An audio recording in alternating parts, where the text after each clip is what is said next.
When it comes to assessing how likely CCP will use military force to retake Taiwan, the views in the West are divided. One school believes that the CCP is unlikely to start a war because of a number of challenges the regime faces. One, its faltering economy with a worsening prospect when Trump's Tariff 2.0 arrives.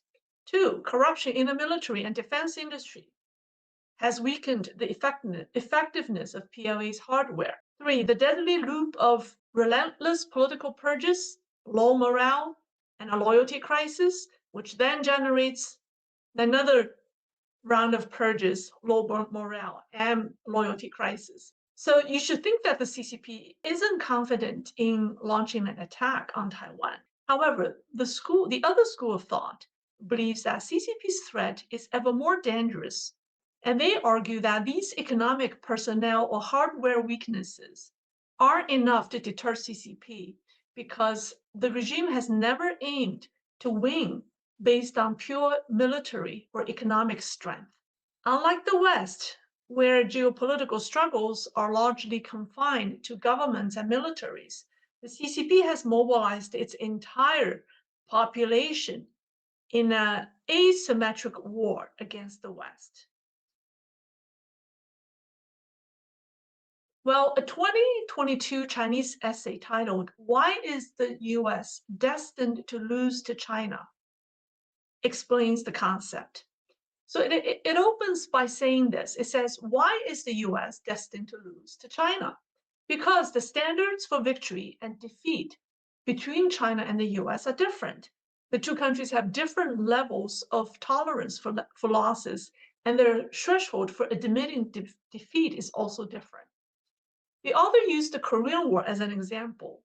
So China lost 1 million lives in the war and still considered it a victory.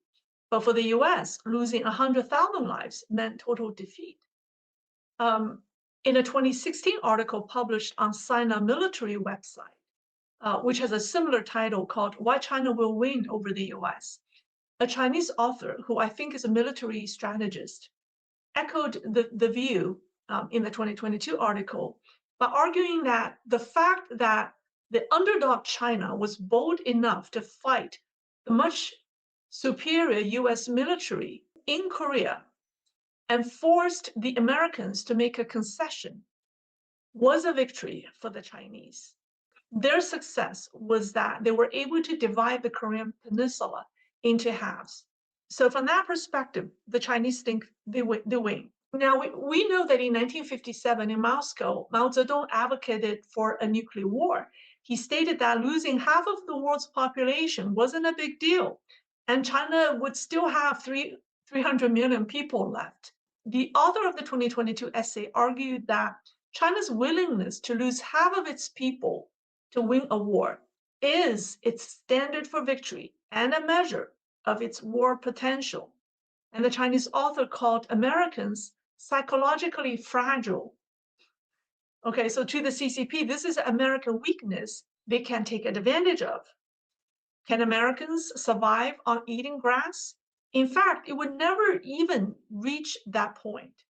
If the unemployment rate exceeds 6%, the president would be forced out and the US would have to admit defeat. So the article concluded that Americans would surrender if their country loses 10,000 lives and unemployment exceeds 6%.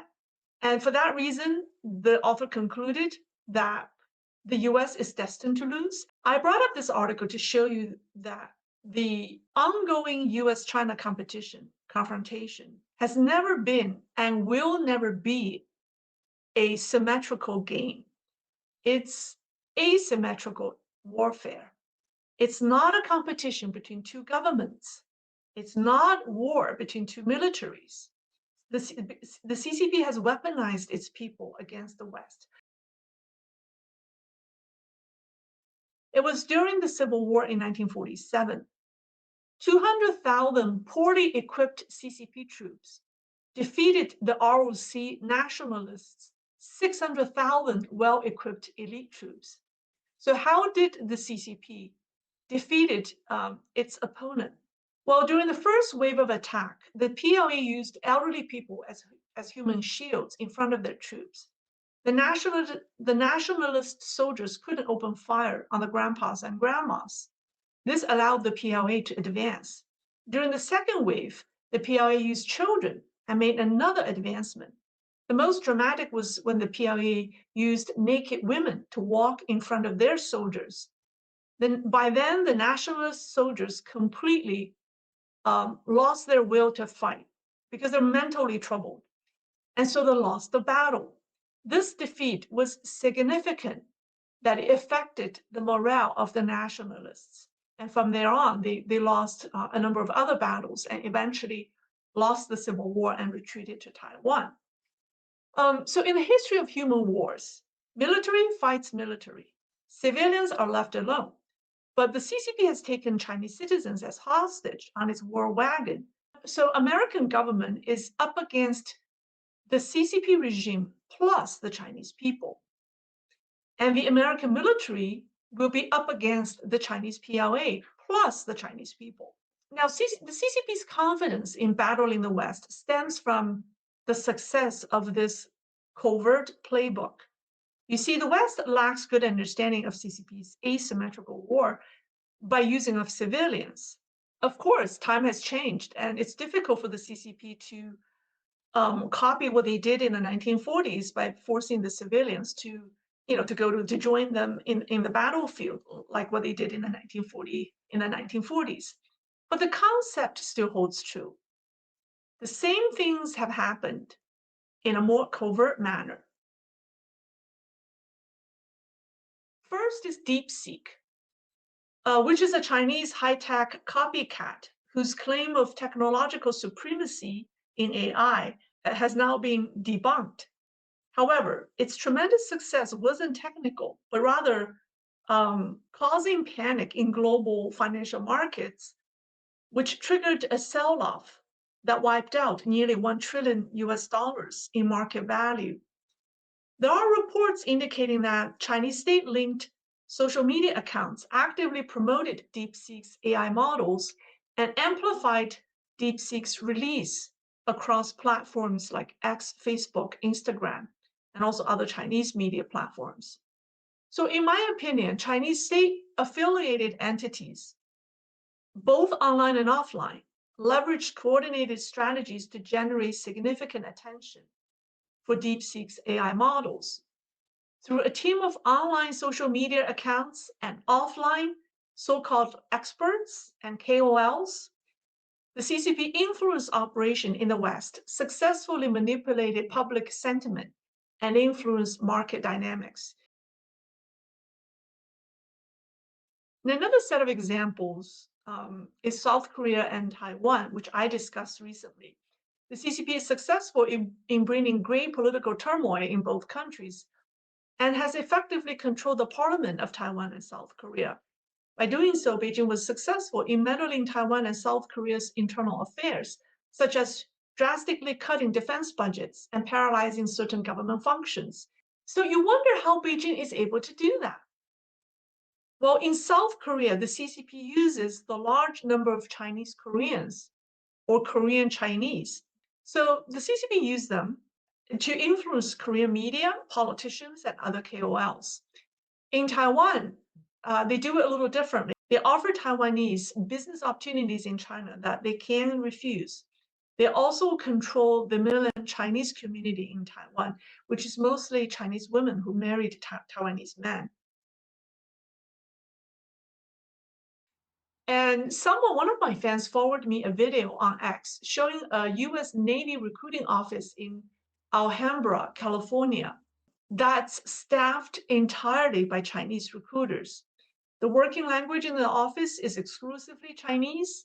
A US Navy recruiter whose last name is Wang used WeChat as the primary means of contact or communication. And also a previous video shared by the author showed a Chinese American military member stating that he would refuse to fight against China, suggesting a potential conflict of interest. I mean, people should be alarmed. There are a number of national security risks here, right? Espionage threat, so potential infiltration of the US Navy by Chinese operatives, data vulnerabilities, the use of WeChat for recruitment, which is controlled by the CCP, and it could expose military personnel data to the CCP. Divided loyalties, right? Recruits may refuse to fight against China in a future conflict, and then influence operations. It could be a possible CCP effort to plant sympathizers or agents within the US military. Regarding the cases, the examples I gave you, the commonality that connects them all is CCP's control of ethnic Chinese around the world. And so this is precisely the reason why I said the United States needs to include the Chinese people in the equation in its strategy to counter the CCP, or they will not win. I think the US government should support the Chinese in two areas without getting themselves into controversy. So I think the first thing they must do, the West must do, is to help the Chinese reconnect with their cultural heritage. Help the Chinese start a cultural revival campaign. When I say the Chinese are disconnected from their cultural heritage, I mean the culture you see in today's China, in today's mainland China, isn't Chinese culture. It's a communist culture. The whole purpose of the Cultural Revolution in the 1960s was to destroy traditional Chinese culture so the CCP can control people, can brainwash them. And the only way the Chinese people can break off the CCP's control is by rediscovering who they are and be reunited again with their cultural heritage. So, and there's one group that's doing that. That's the New York-based Shenyun Performing Arts. The Chinese Performing Arts group is touring around the world. Their tagline is "See China Before Communism." However, they've been subject to bomb threats, malicious attacks. I mean, the CCP agents living in this country are trying to shut down their performances. And the second thing is break the CCP's internet firewall. This is important. The only reason the CCP can still control the Chinese is by controlling the internet, by censoring the internet. In order to brainwash them, well, history is altered. Chinese textbooks are filled with fake history. And for that reason, the internet must be tightly controlled. And please don't assume Chinese Americans who have lived in the West for decades don't have the CCP mentalities. Some of the first generation Chinese Americans, children who are born to immigrant parents from China, are still influenced by their parents. We've seen famous Chinese Americans exhibiting this problem. Now, there are technologies out there that can do this, like VPN, proxy tools, Elon Musk's Starlink, and the like can certainly break the Chinese firewall.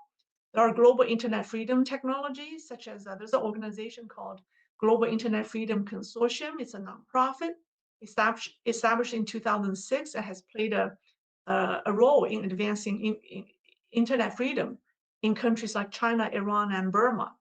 I like their logo. It says, "There's no freedom without freedom of information. And there's no freedom of information without internet freedom." The West and the CCP are playing two different games. If we go by Western perspective, the CCP is no match for the United States and its allies in terms of collective economic and military strength. However, the CCP believes it still has a chance to win because it knows how to take an advantage of West's weaknesses and manipulate its people.